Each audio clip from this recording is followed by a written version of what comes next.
I'm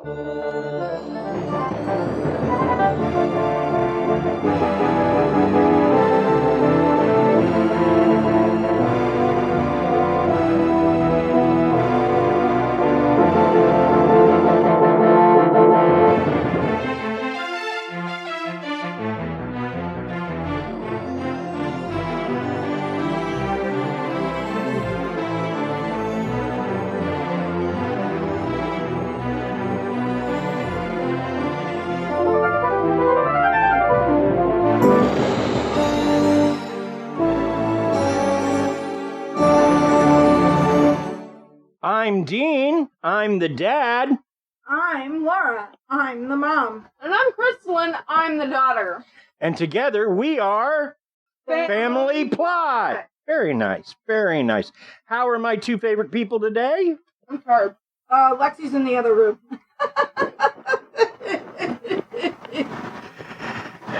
I was... Okay. I know. I'm just being playful. I'm tired, but doing all right. So, let's get some housekeeping out of the way. Again, there will be Patreon episodes upcoming. If nothing else, we will just do one with Lexi. I'm just trying to work out guests because they're supposed to be fun little parties. Also, I will actually get like the first couple of episodes ad-free up on Patreon here no later than next week. Let's see. Also, Patreon is a place where you can help us out. So if you've got $1 or $3, those are the only two denominations we have set up at the moment that you can spare on a monthly basis, then please feel free to sign up. Otherwise, you can always go to Buy Me a Coffee, do a one-time donation. And if you enjoy the show, please share it on social media. If you don't enjoy the show, keep it to yourself. Very nice. So what are we talking about tonight? Well, tonight, we slingshot around the sun and head back to the late 1930s and early 1940s, when the mob was a much bigger part of life than they are today. An organization existed to provide professional killers for mob hits, and these men did their bloody work and did it well. But thanks to a handful of prosecutors in different parts of the country, they brought down this notorious group of killers known as Murder Incorporated. Join us for this special historical true crime episode of the Family Plot Podcast. Woohoo! But first, it's Krista's Corner, but more importantly, we're catching up with Chris.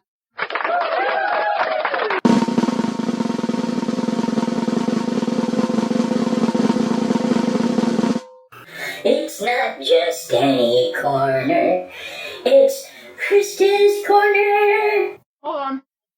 Chris, who's totally shoving a chicken nugget in her mouth right now because she's been in school all day and she was hungry. Yep. I have a Lunchable for lunch. It's okay. You can shove a chicken nugget in your face. We are catching up with you after all. So, first things first, obviously, Krista's hungry. I am There hungry. we go. I did not eat breakfast. That's called Lua. So, the cure for not having breakfast is apparently chicken nuggets. Yep. I got one of my friends to start listening to the podcast. Yay! Yay! They like it. So. Cool. As They it should. They listened to episode 158. 58. That was Stonewall. Yep. Yeah. Yeah. Did they learn anything? I'm sure they did. Cool. They were listening to it while they were cleaning. So. Always nice to know we have some more of Krista's friends. Although you keep making friends online. Yep. That was an online friend, so. Oh, okay. Nifty. So, I know Questions? this week was a big week for Chris. Yeah, this week is still a big week for Chris. Mm-hmm. I started school this week. Mm-hmm. Specifically. High school. There we It go. is my first year in high school. There we go. She's a freshman. I am a freshman, and the scary thing is, I'm 14 and a quarter now? Mm-hmm. 14 and a quarter now. And I don't think Dad likes that. I think he wants me to stay 14 when it's my 15th birthday. Actually, I wanted you to stay 13 on your 14th birthday, but, you know. Okay, well, that's not how it's gonna work.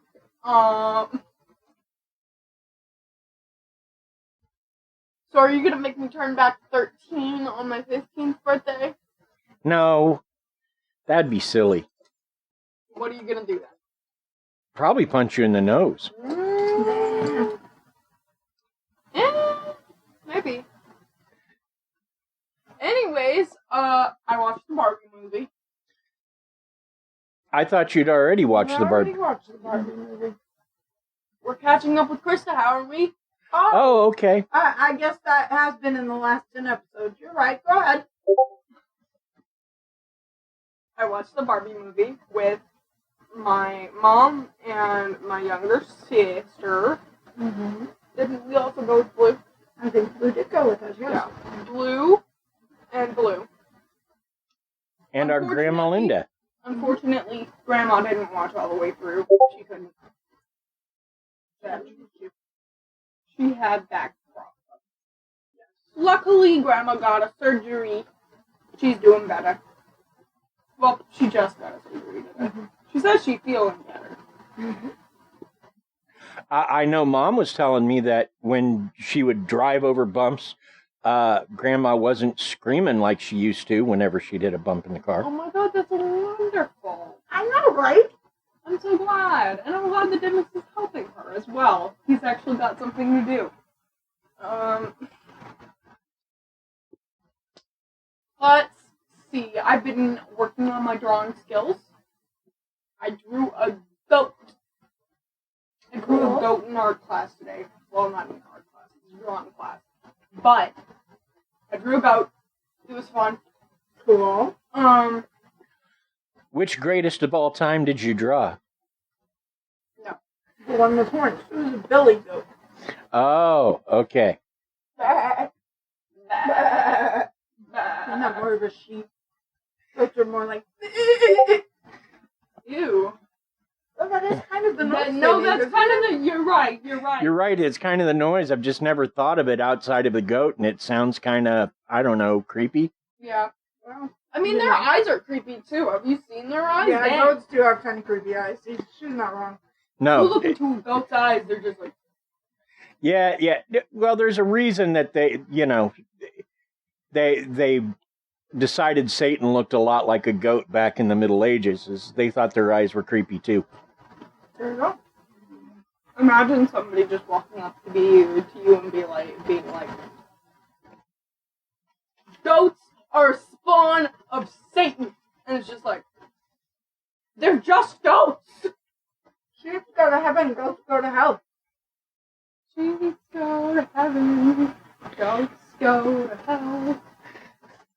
Danny and I, for a while, when we were much younger, wanted to pick up someone who was hitchhiking, and then Danny was just going to stare at the road and like hunch over the steering wheel and just not talk to the guy.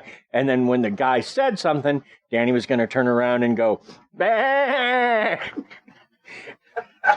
While I would be in the back, because at the time he drove one of those little trucks. I forget the name of it, but El Camino? No. It was a little truck. It was like yeah.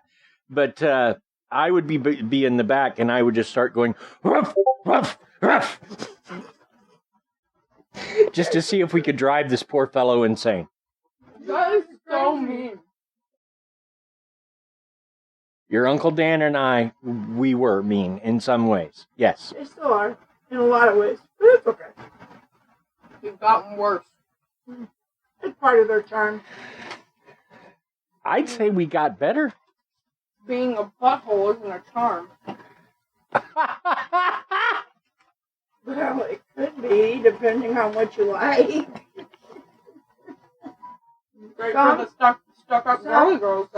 Some people like difficult people. Anyways, sorry, eating dinner. Let's see, what else have I done? Didn't you also? I was going to say, didn't you also see The Flash since our last? We did see The Flash. Didn't we, Mama? We did. We were gonna see The Little Mermaid, but we went to the wrong theater.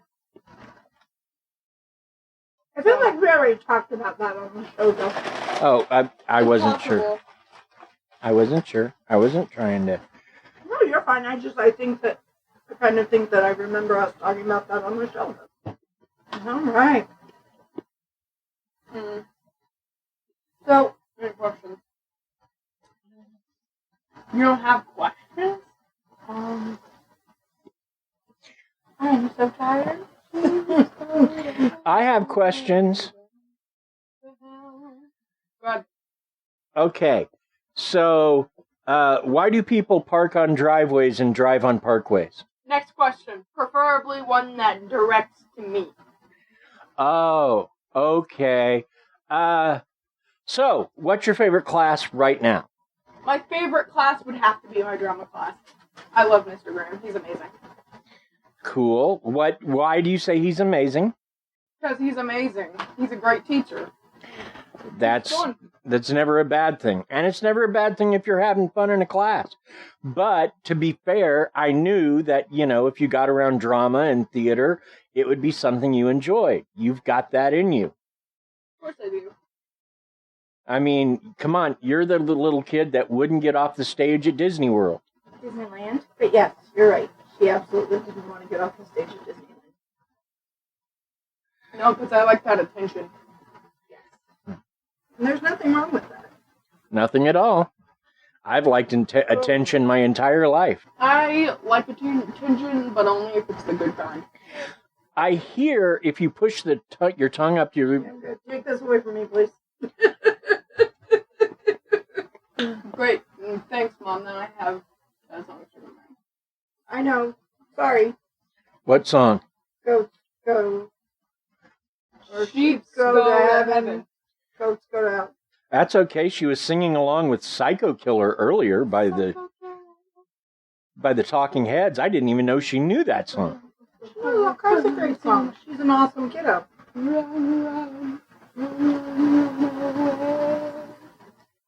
Of course I know that song. I love you, Krysta. I also know Queen. Like I said, she's an awesome kiddo. Yep, you're in a... I don't know what to say. Let's see. Have I done anything else? I don't know. I mean, I have a new persona. Awesome. Well, what's your new persona? He is a... Well, He is a Doberman. Okay. That is half biblically accurate angel and a half, demon. Wow. And his name is Orion. Orion or Orion? Orion. Orion. Okay. Spelled the same, but pronounced Orion. Okay. Very cool. I drew him in drawing class. Yes. Awesome. So anything else to add to your corner or to catching up with our Chris? And notice I'm getting calling it catching up with Chris because I'm trying to use the name that you choose. It's a nickname. Let's see. What have I done? Wrapped up your summer vacation, hanging out, Yep. helping out Grandma, being a good kid. Yep. The normalcies of being a child.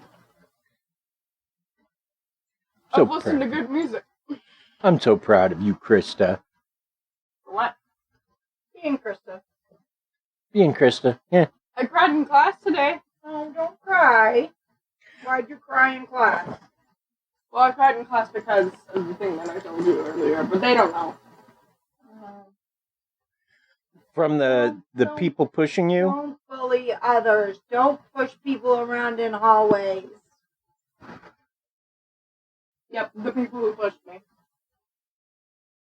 I cried. It made her cry because they pushed her. Right. Tears. Yeah, no, I know. Our Krysta pens up so much feelings that when they come out, she's sort of, yeah. We love you. It'll be okay. Yeah. It ended up being fun. I had lunch afterwards. I was a happy kid. Good. What'd you have for lunch? A Lunchable? Oh, yeah, that's right. You're not eating school lunches right now. No. Tomorrow. All right. Okay. Was there anything else that you wanted to share in your corner or catching up with Chris tonight, babe? No. I think I'm good. All right. All right. Wait. Cool. So, before we get into the topic, it should be noted there's a lot of mob history we are skipping. Rather, we are attempting to paint an accurate portrayal of the time at which Murder Incorporated formed so we can understand its influences. We are leaving a lot out, though we may revisit some of this information in future episodes. I would also like to add that a significant amount of the research this week came from the Mob Museum in Las Vegas.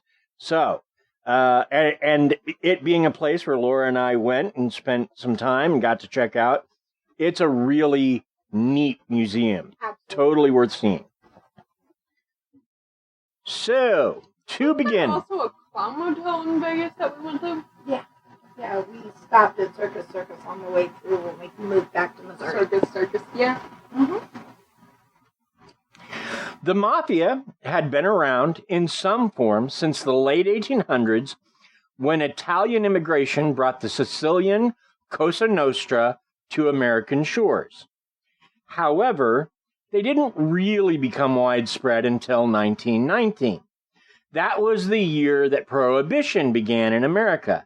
Many felt Prohibition would lead to a golden age where there wouldn't be any more crime, domestic abuse would become a thing of the past, and every citizen would become perfect simply due to the elimination of alcohol. Right. Instead, what it accomplished was to turn millions of people into criminals overnight and encourage the mob to deliver this particular product free of the restraints of government. This made the Mafia a lot of money. Mm-hmm. And of course, with money, at least in America, comes power. So in 1933, when Prohibition ended, the mob simply took their newfound wealth and bought into other crimes. Drugs was one crime they got into, prostitution another, gambling a third, and they even began to influence the emerging labor unions to profit off of them as well. Many credit mobster Lucky Luciano, real name Salvatore Luciana, with saving the Mafia after Prohibition ended. But with the rise of the Mafia, the mobsters needed some way to strike fear into the hearts of their opponents. Enter the Bugs and Meyer mob. Benjamin Bugsy Siegel and Meyer Lansky were Jewish kids who grew up in the poorer neighborhoods of New York. Meyer Lansky had already met Lucky Luciano and was convinced that the Jewish boys had to organize in the same way as the Italians and the Irish. Siegel was the first person Lansky recruited.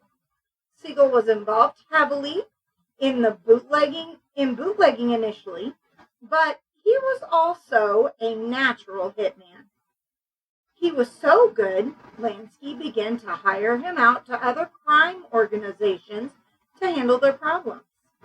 Siegel was also a childhood friend to Al Capone, and once, when Al was on the run from the law, Bugsy let him stay with one of his aunts.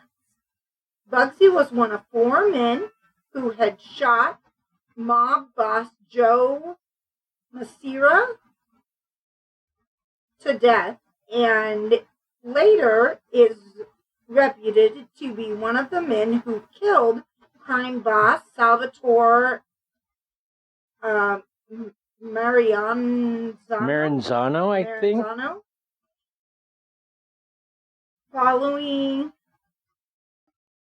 Maranzano's death, Lansky and Luciano formed the National Crime Syndicate, a loose association of mobsters across the country.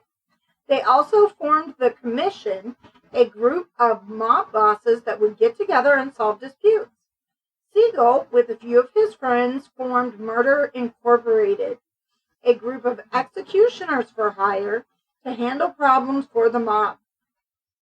Siegel was one of those executioners, as well as being one of the men in charge of the group.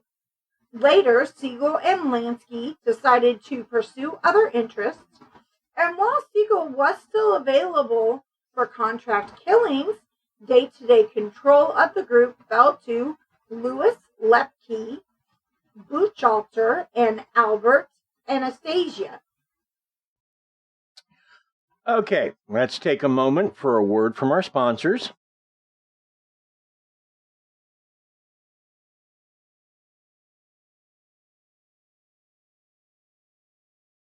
Yay! Hey, Dad. Yes? Also feel sponsored. Yay!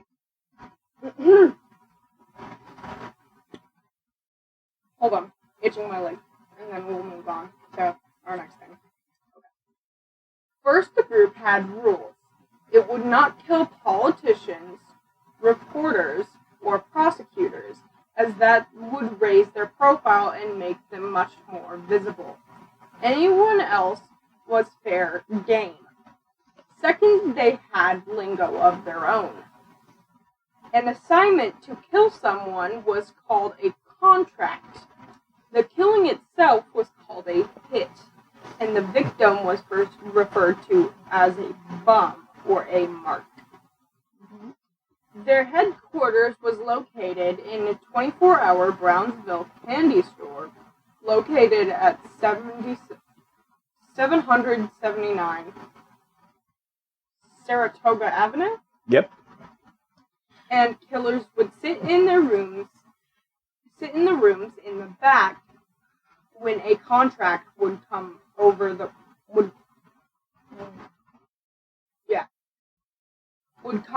wire, and one of the men would take care of the hit.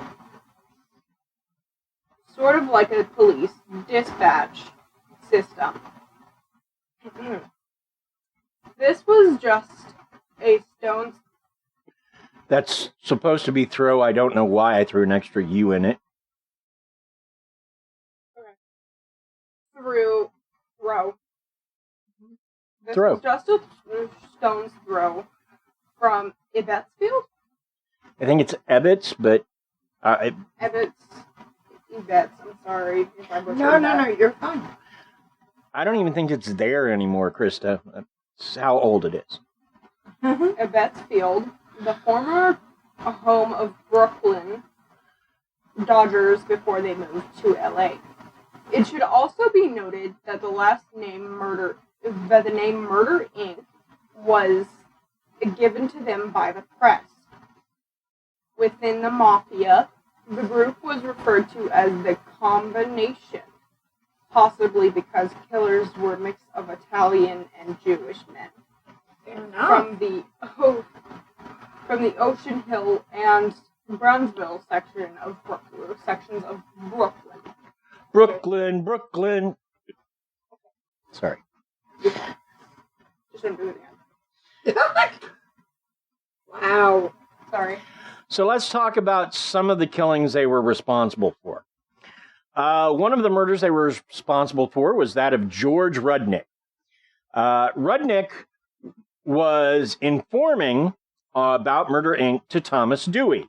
More on that guy later. The killers plotted it for about a month before they picked him up walking down the street, attacked him with the cleaver, and as they were loading body parts in the trunk, Rudnick began to squeal, and so one of the men stabbed him to death with an ice pick.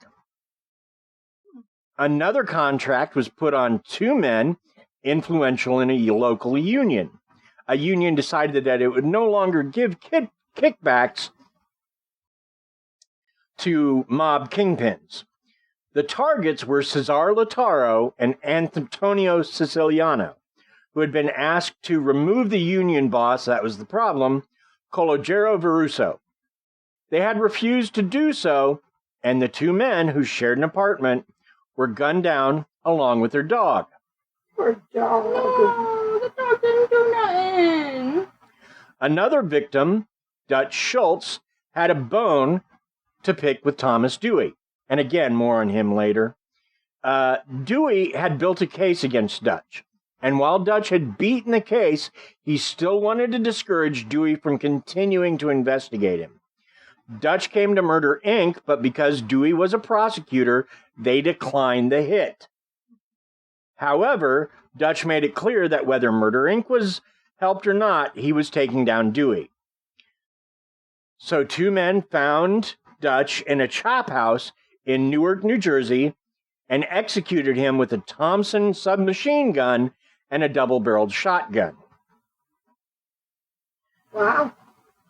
They meant business.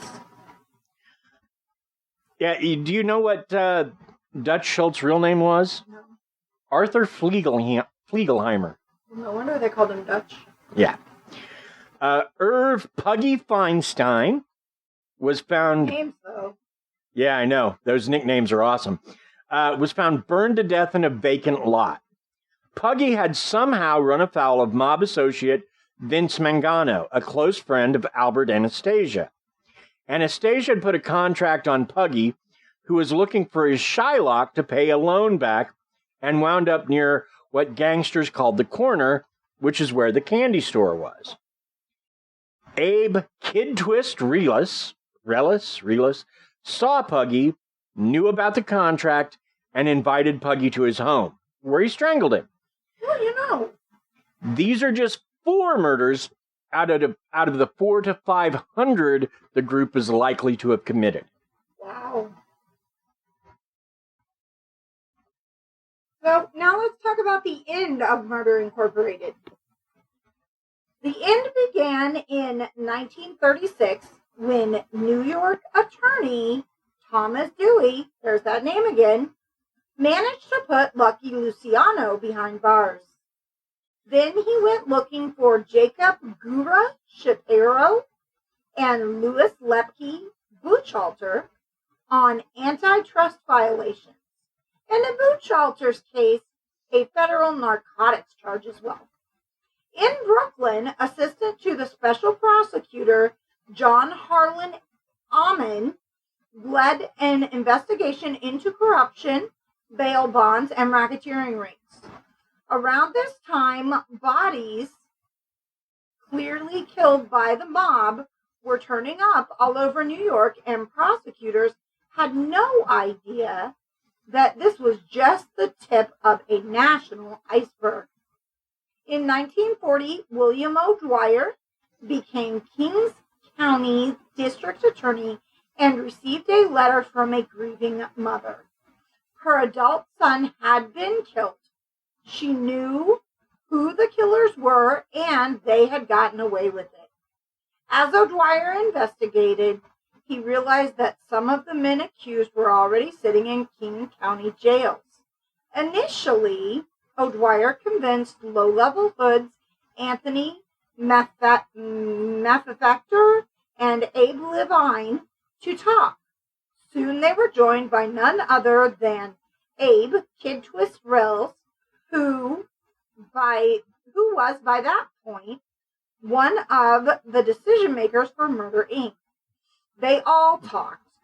Kings County Assistant D.A. Barton Tuckus began to push for a swift prosecution of the members of Murder, Inc.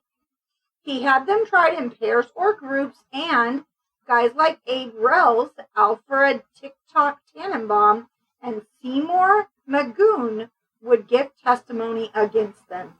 I love these names, but I was sort of sad that nobody was like Joe Fatman Latour or something. Don't start with me, sir. We should be lucky that none of them named themselves after Sharon Kinney or that other guy. I forgot his gang name. Though, if I'm being really honest, it wasn't worth remembering anyways. Fair enough. Good one, Chris. Thanks. There was a lot of punishment meted out. Meted out. In 1941, Martin Goldstein and Harry Pittsburghville Strauss. Strauss, Strauss. sorta. Strauss were two of the first convicted, and they would be executed in the electric chair, Harry Happy. This is a tongue twister. Maione. Harry Happy Maione. And Frank the Dasher. Abadondo. Abadondo. Wow. Were initially convicted in 1939. Had their convictions overturned in 1940, but were reconvicted in 1941. They were executed in 1942. In 1935, in Essex County, New Jersey. What was that? Essex County. Essex County, New Jersey. Charles the Bug Workman was Arrested. Sorry, that's it. I don't know why it's arrested. Arrested and convicted of the death of Arthur Flegenheimer? Yep. Better known as Dutch Schultz. None of these are good. Come on, people, get better names. In 1941, wow, these names really are not good. Relis and Tannenbaum? Yep. Tannenbaum? You did good with that one. Okay. Were whisked to Los Angeles to give testimony that in trial where Bugsy was accused of murder of Harry Greenberg. But Siegel? Mm-hmm. Oh my gosh, guys. Siegel? That's a bird!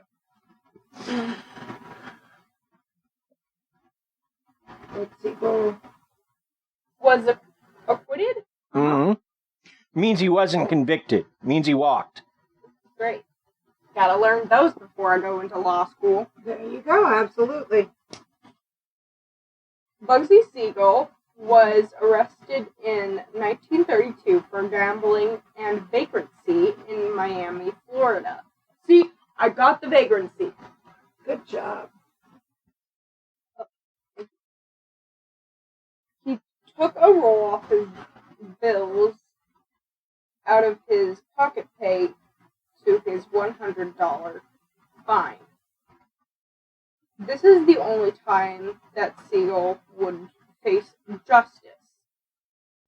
On November 12, 1941, Abe Relis either jumped, was pushed or thrown out a window shortly before testifying against Buchalter?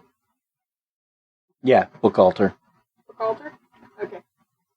Still, it didn't change things. Tannenbaum's what is up with these names? Jeez. Well, they're Irish and Jewish for the most part. So Gotcha. That makes sense. Okay. Testimony was more than enough to have the mob boss sent to the gas chamber at Sing Sing. That sounds fun. But well, Sing Sing was a prison. The gas chamber was a place where they put people to kill them. lovely. I know, right? And other lesser mobmen would be tried and imprisoned. Buchalter, did I say that right? Mm-hmm. Is the only known mob boss that would be put to death. Buchalter's death ended the group that had come to be known as Murder Incorporated. But excuse all my stuttering there. That's okay. Got it cleaned up. It's all good. And now let's take a moment for another word from our sponsors.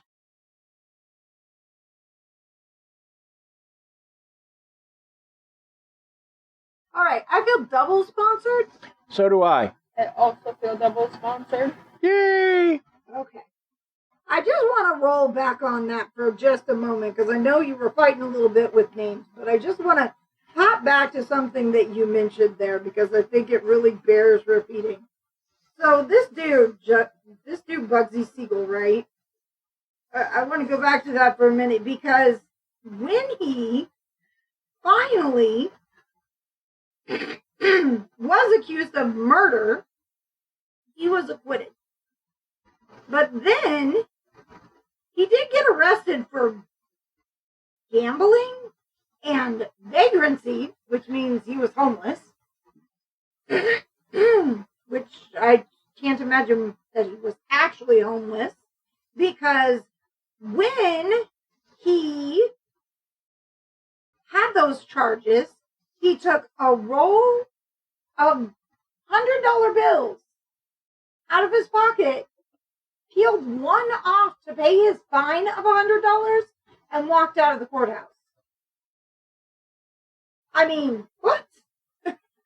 How can you be homeless? Exactly. That's what I'm saying. So, now, Murder Inc. has also been used as the name of a B-17 bomber of World War II. Eventually, the B-17 bomber would be shot down and pictures of the jackets would be disseminated around the world by Joseph Goebbels. Goebbels? Yeah, it's pronounced Goebbels. And Adolf Hitler, both decrying gangster language on the uniform of a soldier. There have been 2 movies with the name Murder Inc. in 1951 and 1960, but only the latter dealt with the events that we have just discussed here. An industrial music supergroup formed in 1991 took the name Murder Inc., and their only studio album was given the same name. Irv Gotti, no relation to the mob boss by the same name, put together a rap supergroup in 1995 called Murder Inc. There is also a record label for rap called Murder Inc. And finally, Bruce Springsteen did a song called Murder Incorporated. Not sure if it's related to the mob group or not because I didn't listen to it. That's very true. So, that's the information we have on Murder Incorporated. And I will say this, while it looks like Bugsy Siegel gets away with it, because the only time he paid the price for a crime was for vagrancy in 1932, he walked on everything else. He was shot to death while reading a newspaper in a mansion in California. Yeah, he was in a mansion. I know. So what do? Sometimes the bad guys get away with it. It kinda. I mean... Can't say that word. But honestly, the thing is that even though Murder Incorporated ended in the 1940s, the mob did hits this same way for a very long time. Well, and even so, this is really where that terminology comes from, the hits and the marks and the contract, and all of that's where those terminology buzzwords that we all know and have continued to use for the last 100 years, for the most part, that's where all of those come from. And so think of all of the Dick Tracy and the movies and the detective stories and Casablanca and all of the things that have dealt with mob and those kinds of. So I mean, it kind of. Okay, so crime is wrong, murder is bad. We don't condone it. However, it kind of was almost like built its own kind of pop culture and like noir information, like a it created its own genre in many ways. In many ways, yes. Yeah, and that's what I was trying to say. Sorry, it's been a long day. No, it's that is my final thoughts. It's fine. I understand. I was just trying to help you get there. I appreciate it. No, go ahead, Dad. She's busy. I'm drawing an angle for 5 minutes, buddy.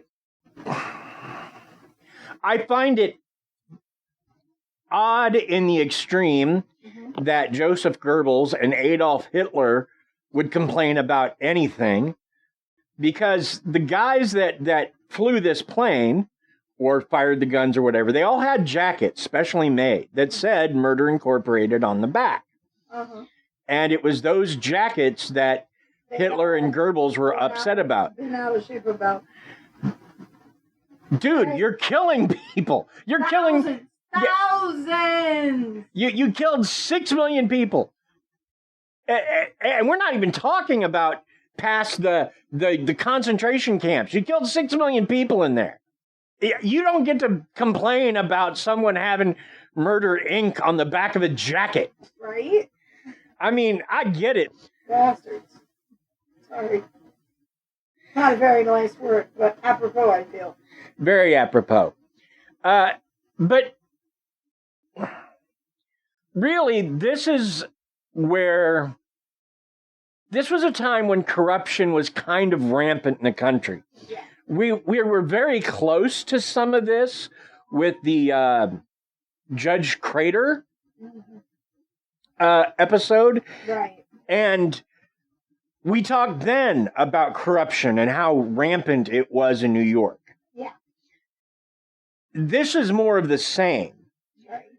But it has to be noted that guys like Thomas Dewey and I want to say his name was Bruton Turkis, these guys were very seriously creative when it came to putting these guys away. Right.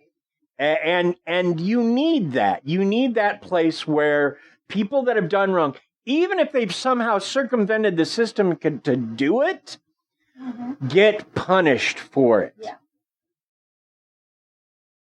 And if you look at current events going on right now, that is happening right now. So I feel like, again, it's an important episode for different reasons, but it is an important episode. But I also feel like, the fact that the mob had rules, that this group of killers had rules. Yeah. Now, mind you, there were rules for their own preservation. Right. Absolutely. They were very, they were very self-serving rules, but they were rules. Right. Well, you did, but it was to make sure they didn't get noticed. You know, you start taking out the guys that are trying to arrest you, you're going to get noticed. So, and Abe Relis actually said on trial, during trial, that we only killed each other. Right, and that that's kind of fair. There's almost kind of policing their own issues as opposed to asking law enforcement to do it. But yeah, so and if you ask me, I'm going to say that Abe Relis did not jump out that window. Oh yeah, no, absolutely. The second you said that, I was like, jumped or pushed? I wonder. Well, jumped, pushed, or was thrown out. I'm going with option 3. Yeah. But yeah, so I guess my final thought is it was a unique time in American history. I'm glad that I didn't have to live through it, but I feel like there was important things happening at that time, brave men doing the right thing.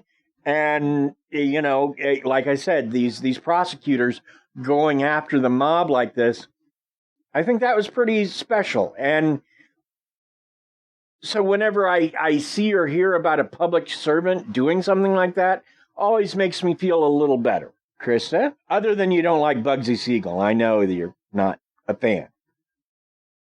But you don't like people that tend to get away with things. I don't. I really don't. I don't think it's a good idea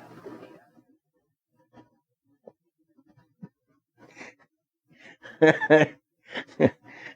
Krysta is feeling some kind of way about this episode. And she doesn't care to provide that input. Well, I'm not in the mood to have a little meltdown right now. Yeah, and that's fair. She's just doing an SMH big time. SMH all the way. This is just SMH on this one. Well, then, I guess that's it. That brings us to the end of our show, huh? Yeah. Thanks for listening. What did you think? If you enjoyed it or you have an idea for an episode, you can certainly let us know through our Facebook page. Absolutely. Thanks in addition to all you who listen. Also go out to Bill Barrett, the man who did our theme music. I got an idea. Yeah. Oh, I probably should have waited on this. You can cut it out if you want to.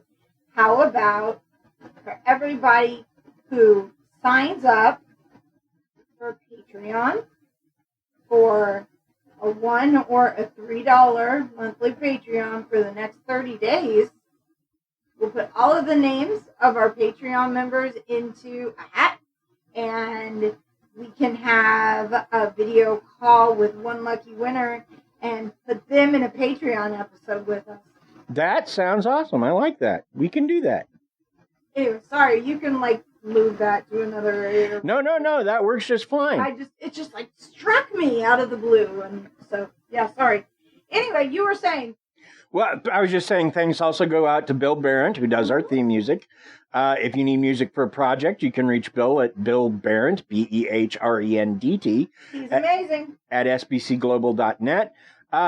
He also does gigs. If you need someone to play a wedding or something, he can do that. He's multi-talented is what Bill is. So, also thanks to Paige Elmore of Reverie True Crime. If you're looking for a true crime podcast, Paige Elmore, she's the lady that has it, but she's also a Canva addict.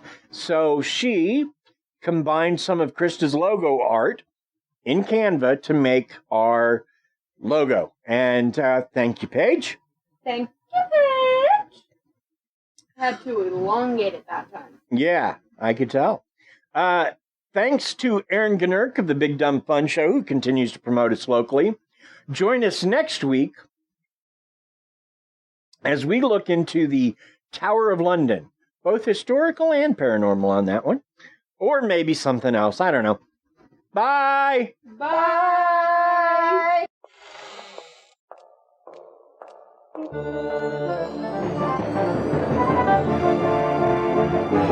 Bye.